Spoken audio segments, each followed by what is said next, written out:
de número 119. Mesmo assentados, queridos, eu quero fazer uma leitura alternada com os irmãos, a partir do versículo 105. Nós vamos ler do 105 até o 112, tá? 105 a 112, de forma alternada. Vou ler os ímpares e peço aos irmãos que leiam os pares. Salmo 119, versículos 105 até 112. Lâmpada para os meus pés é a tua palavra, e luz para os meus caminhos. Jurei e confirmei o juramento de guardar os teus retos juízos. Estou aflitíssimo. Vivifica-me, Senhor, segundo a tua palavra. Aceita, Senhor, a espontânea oferenda dos meus lábios e ensina-me os teus juízos. Estou de contínuo em perigo de vida. Todavia, não me esqueço da tua lei. Armam ciladas contra mim os ímpios, contudo, não me desvio dos teus preceitos. Os teus testemunhos recebi-os por legado perpétuo, porque me constitui o prazer do coração. Induz o coração a guardar os teus decretos, para sempre, até o fim. Amém, amém. Graças a Deus. Querido, já falamos com Deus, já pedimos que o Senhor esteja falando aos nossos corações. Agora é o momento de nós refletirmos, olharmos aqui a palavra do Senhor e meditarmos. E eu gostaria de começar essa mensagem com uma reflexão a respeito do crescimento da igreja. Toda igreja quer crescer.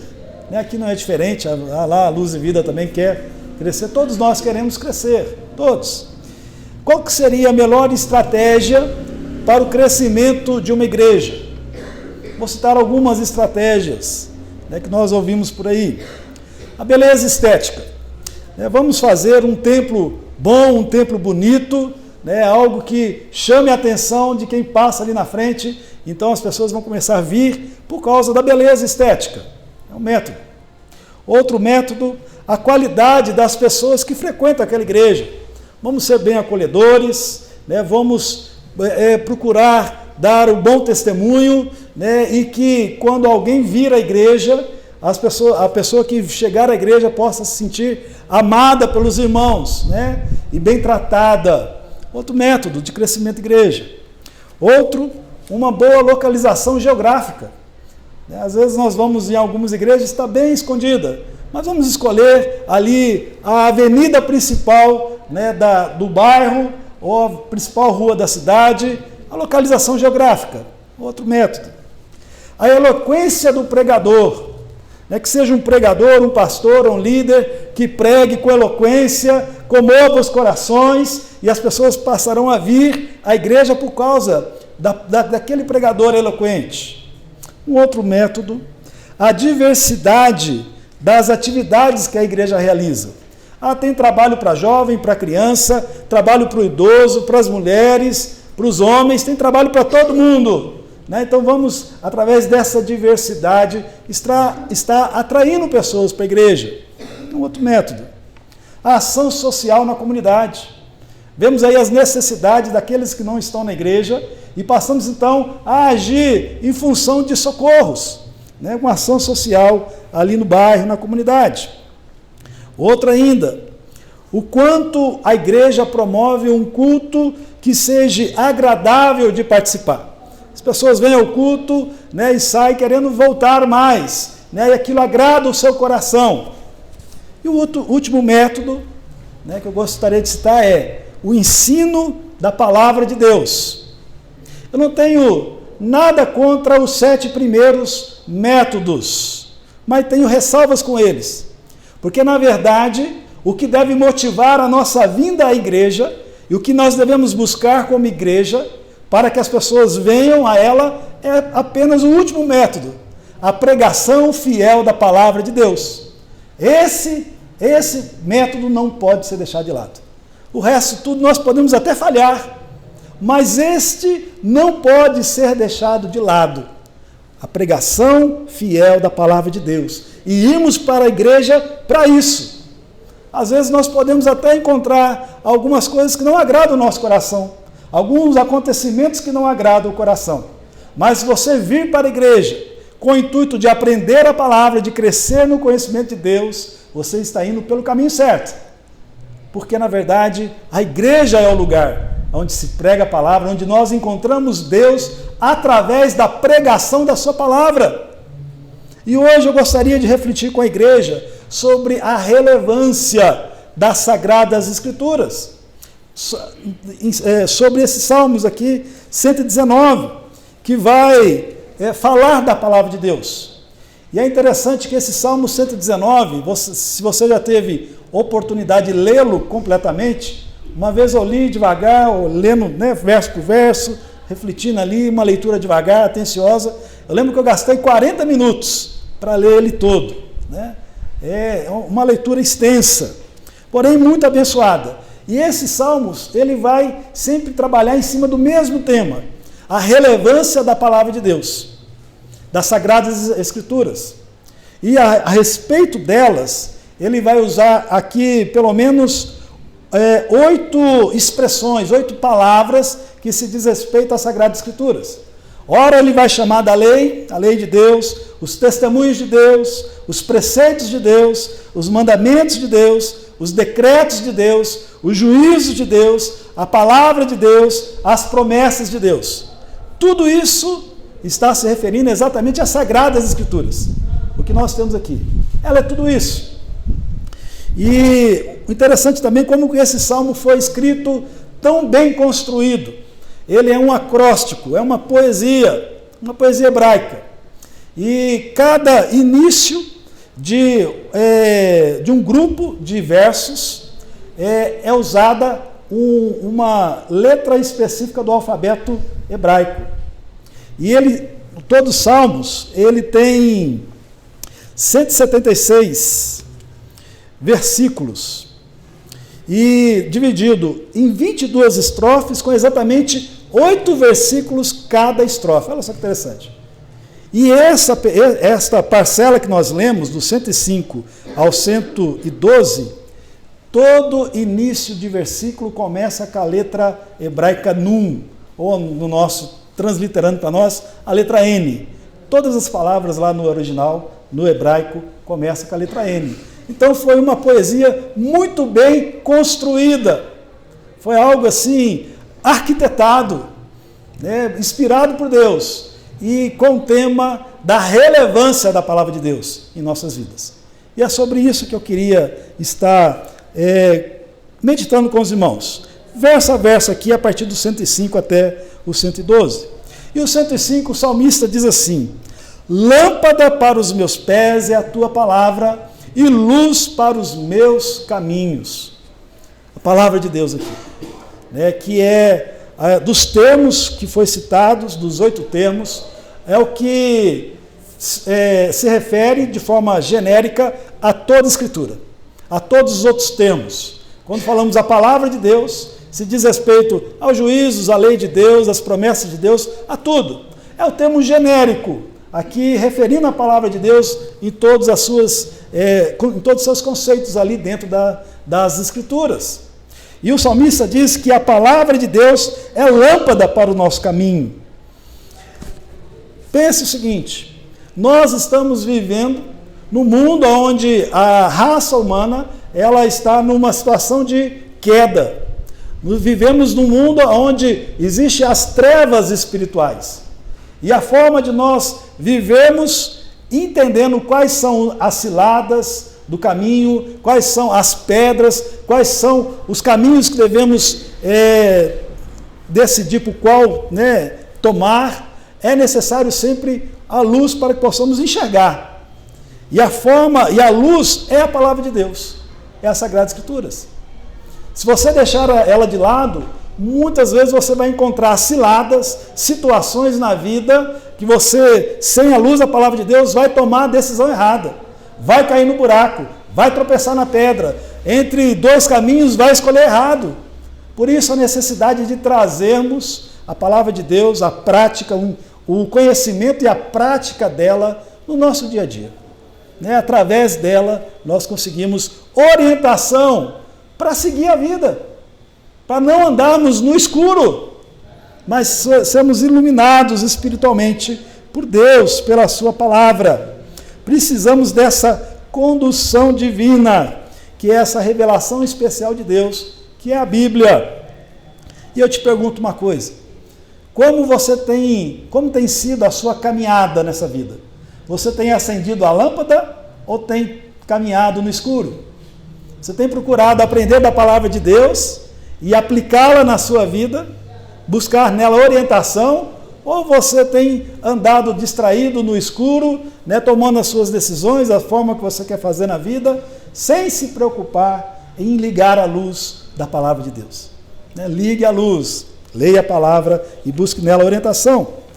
O verso 106, ele diz assim: jurei e confirmei o juramento de guardar os teus juízos, juízos de Deus, que aqui é a expressão daquilo que Deus nos ensina, aquilo que o agrada e aquilo que ele abomina. O juízo de Deus, aquilo que toda a raça humana, todos, terão que prestar contas.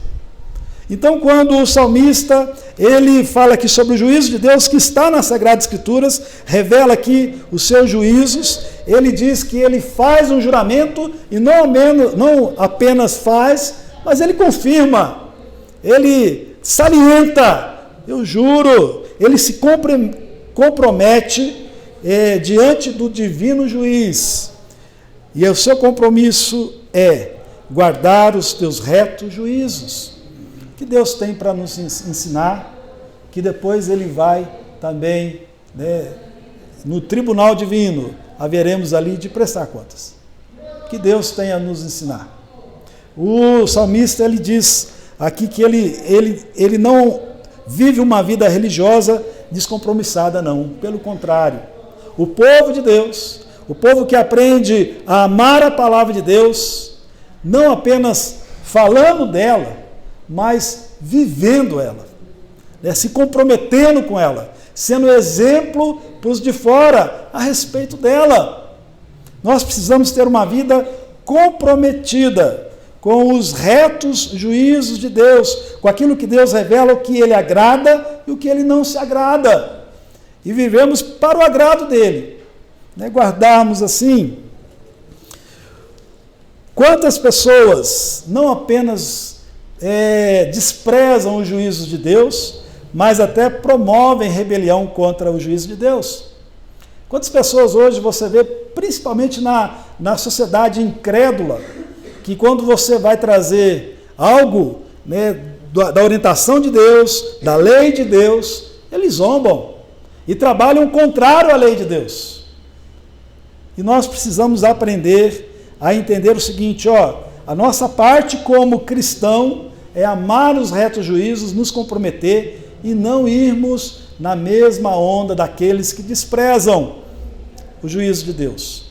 Até porque precisamos nos alertar uma coisa. Às vezes, quando falamos de juízo de Deus, pensamos que está apenas lá na frente, mas o juízo de Deus já é presente. Quando nós lemos lá em João 3, 19 e 20, Jesus explicando, ele fala assim: o julgamento é este, que a luz veio ao mundo, e os homens amaram mais as trevas do que a luz, porque as suas obras eram más. Pois todo aquele que pratica o mal aborrece a luz, e não se chega para a luz, a fim de não serem arguídas as suas obras. Jesus está dizendo que o juízo já é presente, já está acontecendo. Quando nós conhecemos aquilo que Deus nos chama para viver, aquilo que Deus nos orienta que é agradável a Ele, e nós então, mesmo que aquilo seja contrário ao que estamos praticando, ou aquilo que nós desejamos de forma equivocada, mas ao chegar diante da luz de Deus, da orientação de Deus, nós deixamos que ela nos transforme, que Deus nos limpe. Agora, e quem está nas trevas, que não amam a luz de Deus? O juízo é exatamente esse: se afastam da luz de Deus, do juízo de Deus. E já está sendo juízo, irmãos. Então, quando nós somos provados em nossas vidas, no cotidiano, você está lá trabalhando, tem uma oportunidade de fazer o que é correto e aquilo que é errado. Então faça o que é correto diante de Deus, com temor diante de Deus, porque aqueles que fazem o que é errado, o juízo de Deus já está sobre a sua cabeça. E o povo de Deus é um povo que vai andando e sendo santificado dia após dia.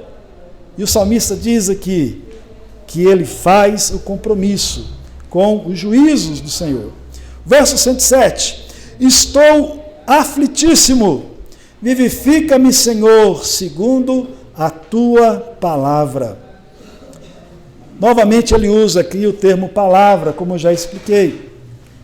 E ele revela aqui que apesar de andarmos iluminados pela palavra, isso não significa que ficamos imunes às aflições da vida, às tribulações, às tentações, aos problemas. Todos passamos. Esse mundo é mundo de dores.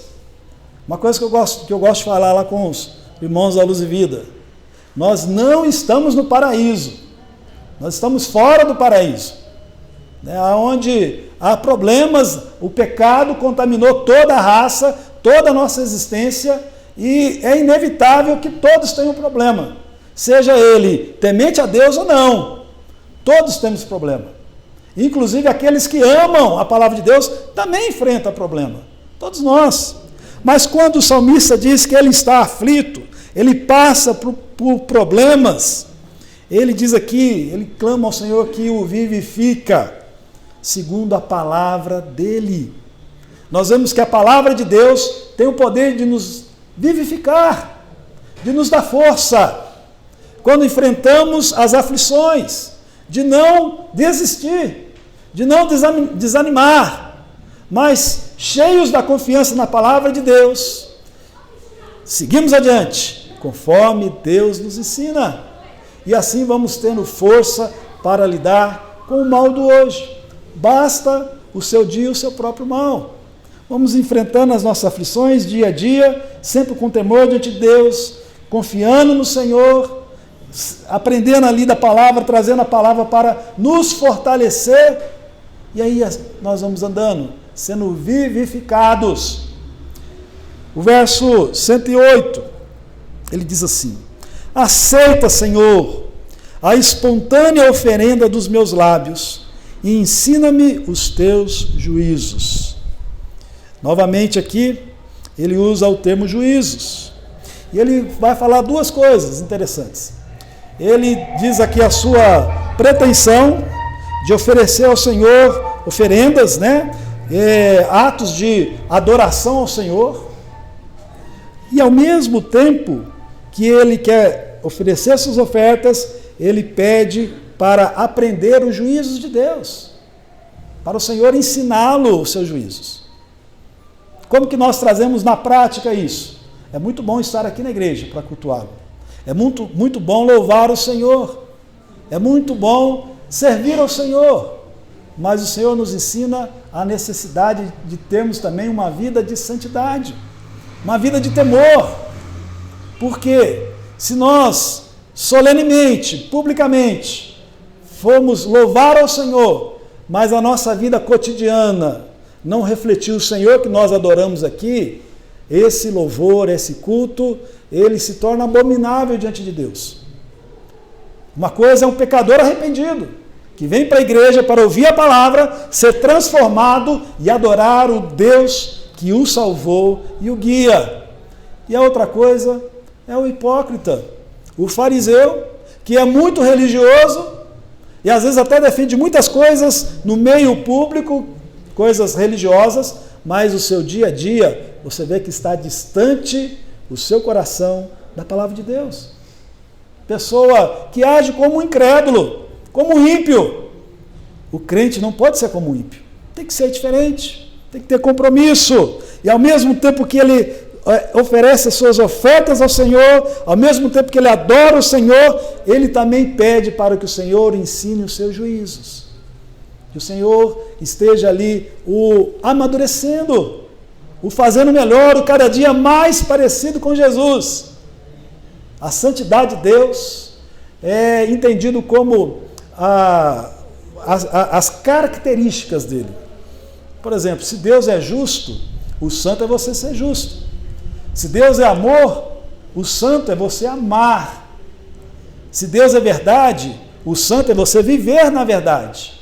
Então todas essas características que apontam para o Deus que nós adoramos, nós também precisamos trazer para o nosso dia a dia. E assim deve ser o nosso culto a Deus. Algo que esteja ligado ao nosso dia a dia, ao nosso cotidiano. Não é só no domingo vir aqui à noite para cultuar a Deus, mas durante a semana ter o compromisso com esse Deus.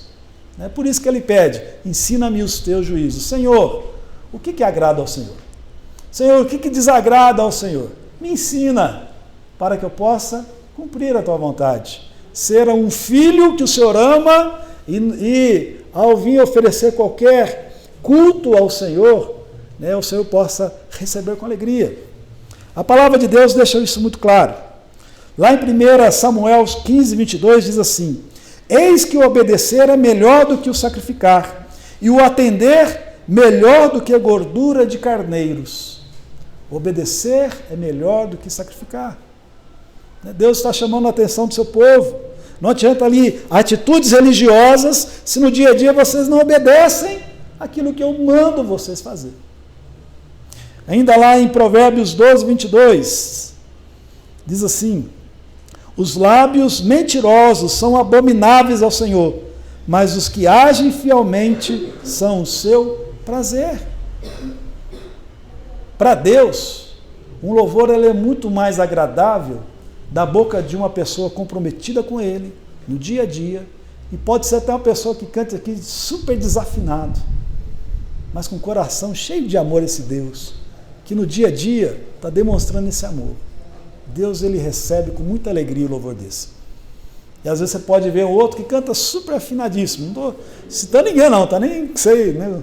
Conheço bem os irmãos do louvor, não confunda, tá? Mas pode ser uma pessoa que canta muito bem, irmãos, toca muito bem, né? Só que no dia a dia não tem um compromisso com Deus. O que você vê dele é alguém que está distante da imagem de Jesus, do imitar Jesus. Isso aí, esse louvor não passa, agrada os ouvidos humanos, mas não passa desse teto, não chega a agradar o Senhor. O que Deus quer de nós é que possamos oferecer sim, a nossa vida, o nosso culto a Ele, mas ao mesmo tempo amar os juízos de Deus, amar, querer de fato agradá-lo, e não termos lábios mentirosos, que a boca fala uma coisa, mas o coração está longe. Versículo 109, ele continua: estou em contínuo perigo de vida, todavia não me esqueço da tua lei. Agora as Sagradas Escrituras aqui é representada pela lei de Deus.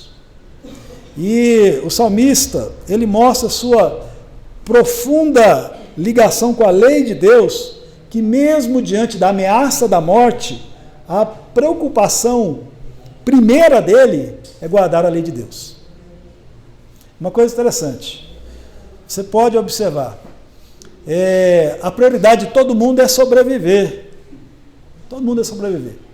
Eu lembro quando eu estive no exército, passei para o exército um tempo da minha vida.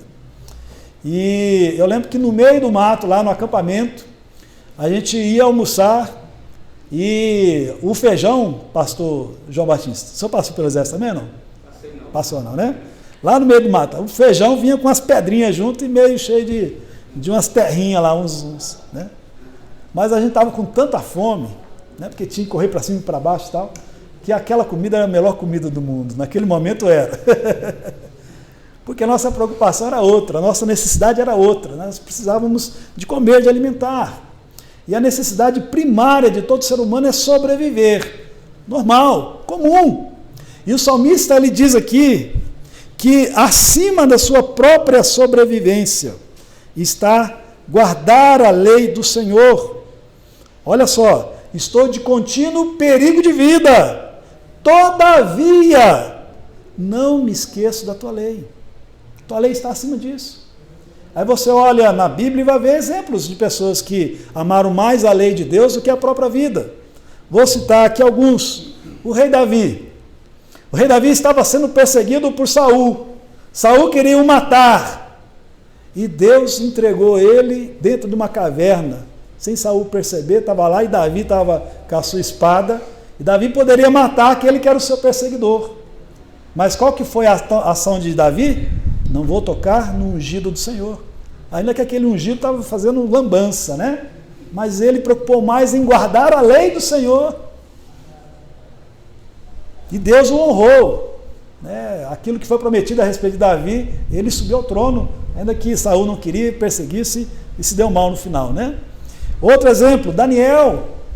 Daniel foi perseguido por orar a Deus e foi ameaçado a ser jogado na cova dos leões. Ele parou de orar ao Senhor? Pelo contrário, ele deu testemunho que ele era um homem que tinha comunhão com Deus. Foi lançado na cova dos leões. Estava ali pronto para morrer. Não só ele, mas os seus amigos também. Né? Os amigos de Daniel, que o rei mandou fazer uma estátua e que todos ali adorassem aquela estátua, mas estava no coração deles que não poderia haver idolatria. E a lei era do rei, né? Quem não adorar a estátua vai ser lançada na fornalha. Aumentar ainda mais o fogo lá na fornalha. E lançaram ali os amigos, né, de Daniel ali na fornalha. E Deus os guardou. Mas o que me impressiona é a resposta deles naquele momento. Que eles viram para o rei e diz: se o nosso Deus quiser nos livrar, fica sabendo, ó rei, ele nos livrará. Mas se ele não quiser, ainda assim nós não vamos nos prostrar diante da sua imagem. Né? Se Deus quiser ou não, se eu morrer ou não, tanto faz. O que importa é guardar a tua lei. Foi o que eles falaram. Exemplos bíblicos. E não tem exemplo maior do que Jesus. Jesus veio para cumprir toda a lei, inclusive para ser o cordeiro dessa lei. O cordeiro que traz a remissão de pecados. E para isso foi necessário ele morrer numa cruz. Mas ele foi até o fim. Morreu na cruz.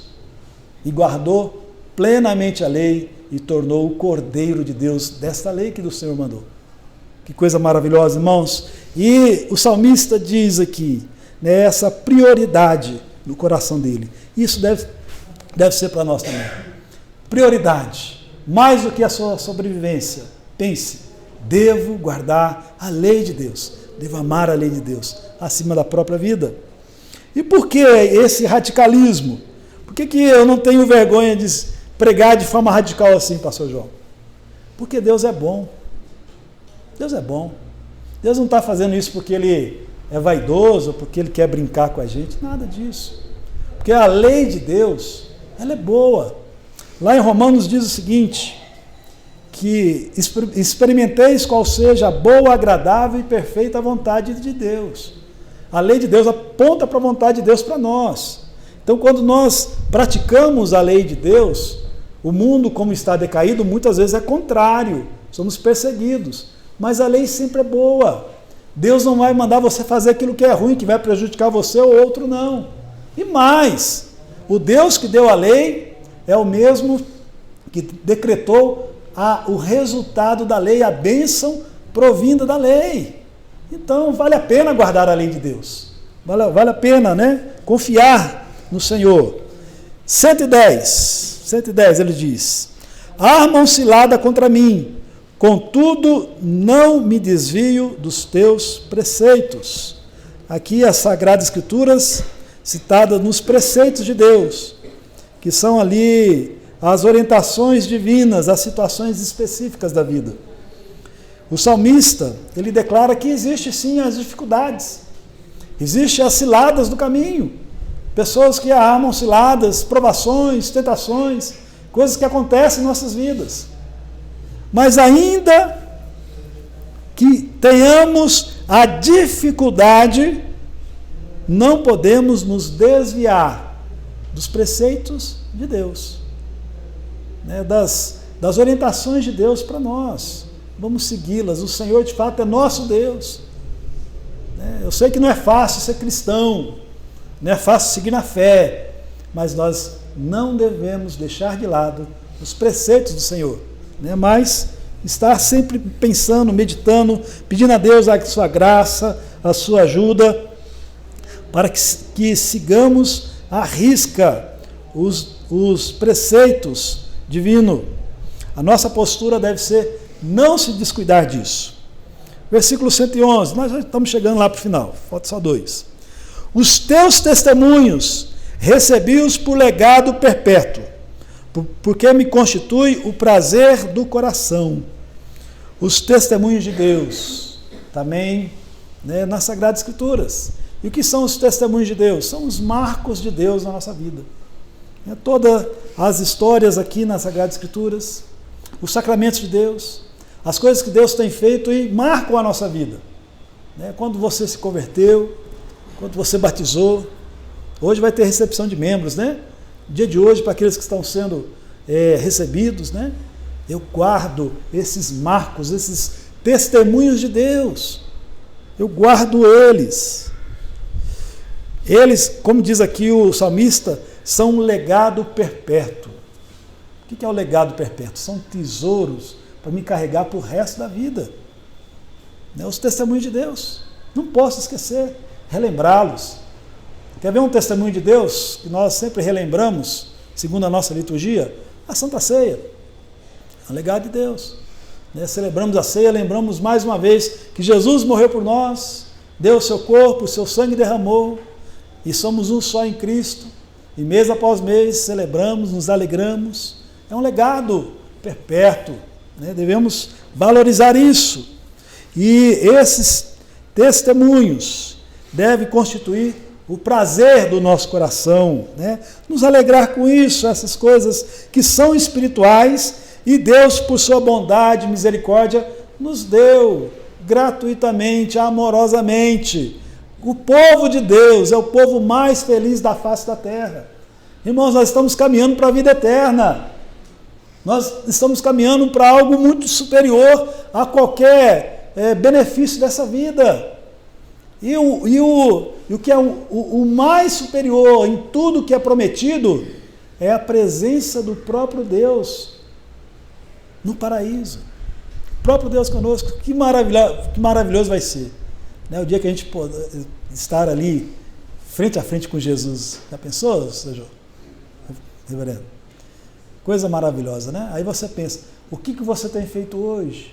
Como tem sido a sua vida?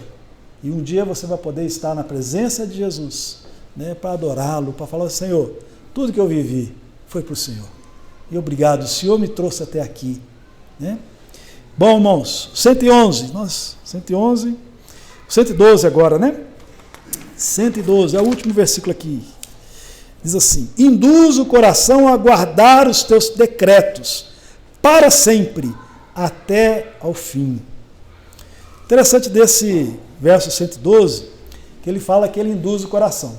Quando a gente fala de coração, eu acho que muitos lembram daquela passagem que fala que o coração do homem é enganoso. Enganoso é o coração do homem, Às vezes nossas emoções, nossos sentimentos podem nos levar para lugares errados, para decisões erradas, E parece que às vezes o homem, quando nós vemos esse verso, o homem está sempre ali com esse perigo morando nele, o coração enganoso. Mas observe que o texto aqui ele inverte um pouco a nossa situação com ele. O coração pode ser enganoso, mas Deus te dá a capacidade de induzir o coração. Ao invés do coração te conduzir, você conduzir o coração. Você induzir o seu coração. Se você sente algo que está errado, alguém me fez o mal, a minha vontade é pagar o mal com o mal. Aí eu lembro da palavra de Deus, está errado, não devo pagar o mal com o mal. Aí eu ministro sobre mim, eu falo comigo, com a minha alma, camarada, o que Jesus ensinou? Coração, joga fora esse sentimento, você não tem que fazer isso não.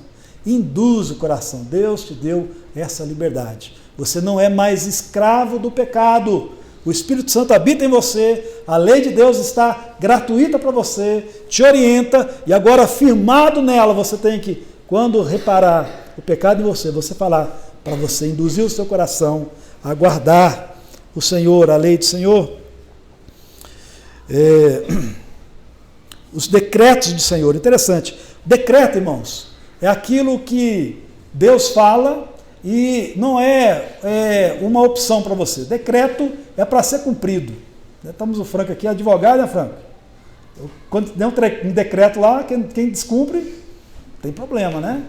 Você pode escolher cumprir ou não? Não, né? Tem que cumprir. Então, irmãos, o que nós devemos fazer ao nosso coração? Aprender os decretos de Deus e induzi-lo. É isso aqui, pronto, acabou. Eu quero fazer outra coisa, eu estou... Não. Né? É a luta do velho homem com a nova criatura em Cristo Jesus. Induz o seu coração. Deus, pela força do Espírito Santo, te capacita a isso. Nós somos pecadores. Tá? Todos nós. Não brinque com a sua natureza, não. Se você bobear, se você vacilar, você vai estar fazendo aquilo que é enganoso. Mas se você estiver atento com a palavra de Deus, com os decretos de Deus, com a ordem de Deus para você, quando vir qualquer coisa contrária a isso, você fala, coração, deixa eu induzir você. Faz isso. O certo é isso. Né? Precisamos ter essa postura mais ativa conosco. E ainda usa a expressão até o fim. Até o fim. Por que até o fim? A ideia de que quando nós perseveramos com Deus, em guardar os mandamentos de Deus, a vontade de Deus, Deus, Ele nos recompensa. Vale a pena ir até o fim. Vale a pena. Suportar a aprovação até o fim, a tentação até o fim, a luta até o fim. Faça isso até o fim. Vai ser recompensador. Há galardão prometido por Deus. Vá até o fim. E você vai ver que, de fato, vai valer a pena. Salmo 119. Eu gostaria que vocês fossem aí para o último verso. Uma coisa interessante desses salmos. Depois ele falar sobre a lei de Deus, amar a lei e tudo mais. Deixar claro para todos nós. Ele finaliza o salmo de uma forma muito surpreendente. Ele finaliza da seguinte forma, verso 176. Ando errante como ovelha desgarrada. Procura o teu servo, pois não me esqueço dos teus mandamentos. Olha só, surpreendente. Um homem que falou tanto da lei de Deus, dos decretos de Deus, ele finaliza o salmo falando que ele é uma ovelha desgarrada. Irmãos, ele não é que aqui ele está dizendo que está desviado de Deus, não. Ele está falando uma realidade. Ele está dizendo que ele é pecador. Ele está declarando a sua incapacidade. Ele ama a palavra de Deus, ele ama os mandamentos de Deus, a lei de Deus, é isso que ele quer, a luz para ele, tudo mais. Mas ele encontra nele a sua incapacidade, ao ponto de dizer que ele assume como uma ovelha desgarrada. O que é a ovelha? É um animal dócil, um animal que está aí, um lobo, um animal feroz, a pega com muita facilidade, é uma vítima fácil, né? Mas a ovelha também nos lembra que ela precisa de um pastor. E quem que é esse pastor? Jesus. Jesus, esse pastor. Então nós devemos amar a palavra de Deus, buscar a palavra de Deus, dar o nosso máximo, né, valorizando a palavra de Deus, mas ao mesmo tempo estar bem cientes da nossa total dependência de Jesus. É Ele que cuida de nós. Sem Ele vai ser impossível, né, que possamos viver uma vida de santidade.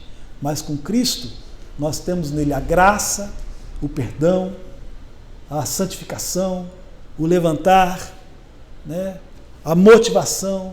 É em Cristo que nós conseguimos vencer. Aliás, vou até mudar um pouco a expressão. Jesus, ele diz, né, que no mundo nós passamos por aflições, mas devemos ter bom ânimo porque Ele venceu o mundo. Então nós precisamos pegar na mão de Cristo, o nosso pastor, e Ele é a própria palavra encarnada, porque é assim que diz o apóstolo João, né? Cristo é o verbo de Deus, a palavra encarnada. Então, pegarmos na mão do Senhor Jesus, dependemos de Jesus, e é Ele que vai nos conduzir até o fim, né, para sermos apresentados diante de Deus, né, como uma igreja gloriosa, uma igreja sem mácula, uma igreja que Deus santifica, sustenta, ama e perdoa quando é necessário.